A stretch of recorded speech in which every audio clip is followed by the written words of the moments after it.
Hello everyone, Ellen Woodbridge here, independent Stampin' demonstrator in Australia. Welcome to the Christmas Stampathon 2023 June challenge, which is snow and ice. We would like you to make multiple Christmas cards or a home decor piece featuring icy colours or snowflakes or both. So for my card, I have used some upcoming paper called One Horse Open Sleigh, and I have created a snowy winter scene.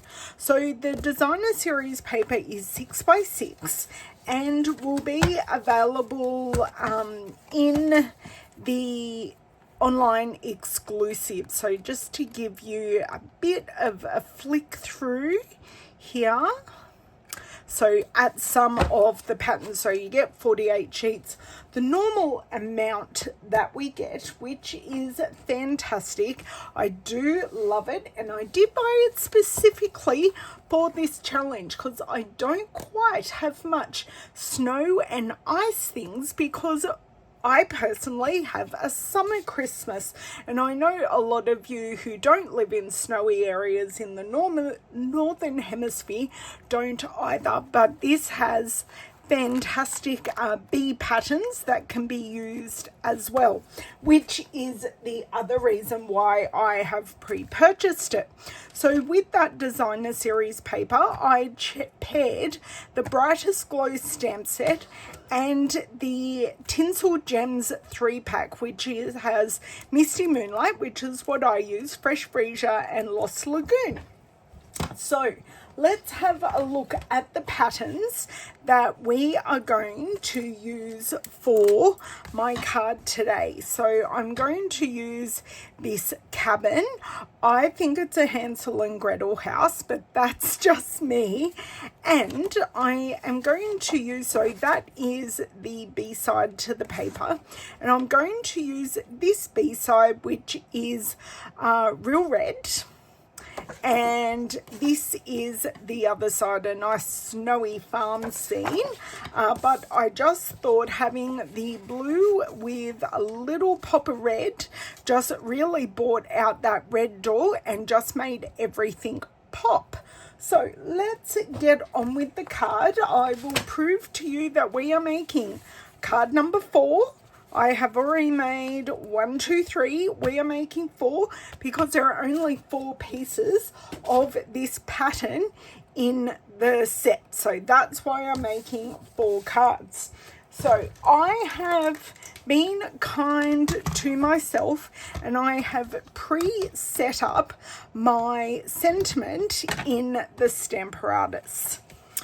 Now, I know we don't sell the Stamparatus anymore, but you can do this using any stamp positioning tool. It just allows me, because the sentiment is the focus of the card, it really is the only part that we are stamping. I'm letting this amazing paper do its job. I would like it to be perfect, so I'm making sure it's really square into that corner. I may need to stamp it more than once, so you can see the difference here. I have a much deeper sentiment here because I did stamp it more than once. So I'm going to pick it up. That did not move an inch, but I did want to make sure it was there. I am using Night of Navy ink here.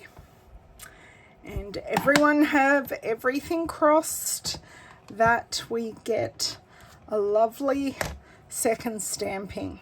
I even want to go for number 3. I just want to make this nice and bold, and it is such a fine sentiment. I just want to build up those layers, and I have realized I have made a little bit of a boo-boo. I did not remove my mat, but even without removing my mat, we do have that sentiment in those 3 stampings has just built up from very, very fine and faint to a little bit bolder, and just it's complementing the house rather than it receding into the background. Okay, so let me close this ink pad because I have been not so kindly been playing, oops, there's a magnet under there.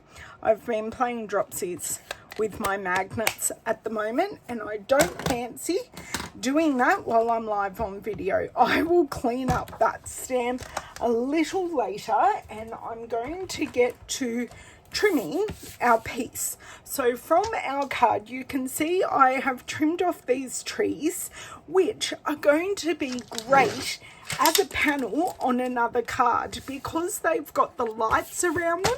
They kind of do create a scene all by themselves. Now, what did I do? Did I do 9? I think I did 9.5. We shall see.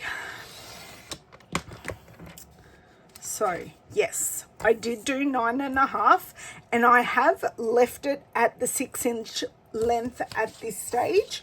I have pre-cut some Night of Navy, and it is at, I think, 9.8 centimeters. So just to give us the tinsiest bit of a matte, just to help this piece stand out.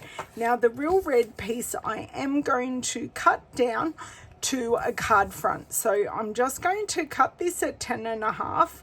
I am going to leave it at 6 inches, and I will trim it off to the card base. So I'll show you how I do that, and that way I think it looks more perfect.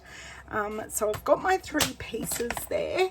I have previously cut down my real red card base here, and when I cut my card bases, I do actually, I can't get my bone folder out here.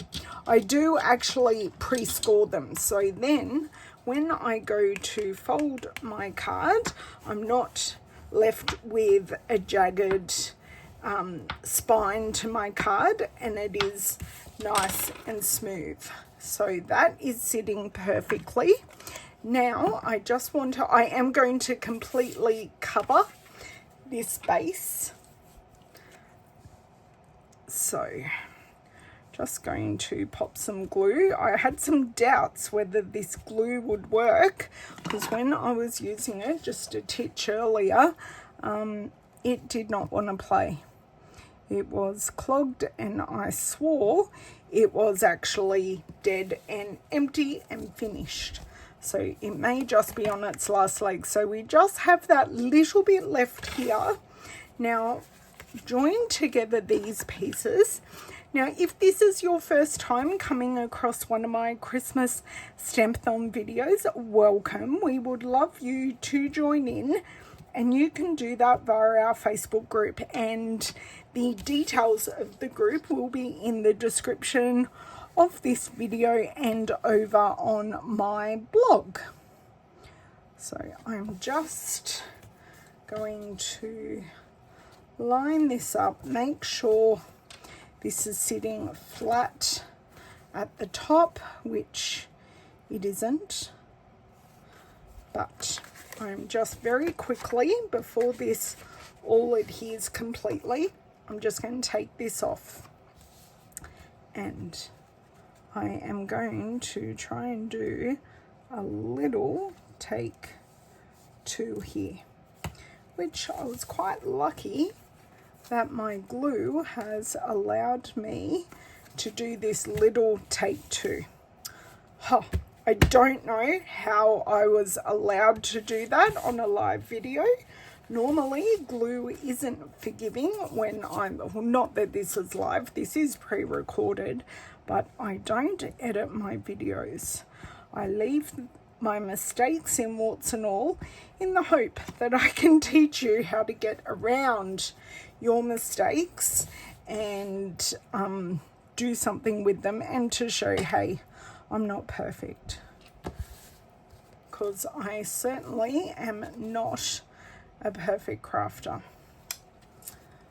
So I do like using our multi-purpose glue. It gives me all this wiggle room, which I love. I know this looks really weird that the Night of Navy is way too short, but we do have that trimming to do. I'm finished with this glue. So this challenge is released on the 25th of June, and you have until the 24th of July to get your snow